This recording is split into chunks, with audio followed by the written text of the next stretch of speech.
അസുഖം വന്നതിന് ശേഷം പള്ളിയിൽ പോയിട്ട് കുറേ നാളായി. ഇപ്പോൾ 2 ആഴ്ചയായിട്ട് പള്ളിയിൽ പോകാൻ തുടങ്ങിയതാണ്. ഇന്നലെ പള്ളിയിൽ പോയതാണ്. പോകുന്ന വഴി സ്കൂട്ടറിൽ നിന്നും തെറിച്ച് വീണ്. കൈയിരിക്കണ വേണ്ട. വീണപ്പോൾ വലിയ വേദനയൊന്നും തോന്നില്ല. എന്നാലും ആൾക്കാരൊക്കെ ഓടിക്കൂടി പിടിച്ചെഴുന്നേൽപ്പിച്ച് ഷോൾഡറിൻ്റെ അവിടെ മാത്രം വേദന ഉണ്ടായിരുന്നുള്ളൂ. പിന്നെ കൈ കുറച്ച് തൊലി പോയിട്ടുണ്ടായിരുന്നു. വീട്ടിൽ വന്നു കഴിഞ്ഞപ്പോഴാണ് നോക്കുമ്പോൾ കയ്യിൽ വലിയൊരു മുഴ പോലെ നീര് വന്നിരിക്കണം. പിന്നെ ഹോസ്പിറ്റലിൽ പോയി.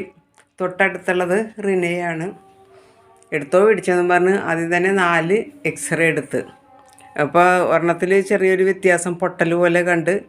പിന്നെ ഒരെണ്ണം കൂടി എടുത്ത് അപ്പോൾ ചെറിയൊരു പൊട്ടലുണ്ടെന്ന് പറഞ്ഞു. പിന്നെ പ്ലാസ്റ്റർ ഇട്ട് ഇനിയിപ്പോൾ ഒരാഴ്ച കഴിഞ്ഞിട്ട് ചെല്ലാൻ പറഞ്ഞേക്കാണ്. ഇന്നലെ അത്ര വേദന ഒന്നും ഉണ്ടായിരുന്നില്ല. ഇന്നിപ്പോൾ നല്ല വേദനയുണ്ട്. വിരലുകളൊക്കെ നല്ല നീരാണ്. ഷോൾഡർ തുടങ്ങി വിരൽ വരെ നല്ല വേദനയുണ്ട്. ഇപ്പോൾ ഭക്ഷണത്തിനേക്കാളും അധികം മരുന്നാണ് കഴിച്ചുകൊണ്ടിരിക്കണം. വാസ്കുലൈറ്റിസിൻ്റെ മരുന്നുണ്ട്, ഇപ്പോഴത്തെ മരുന്നുണ്ട്.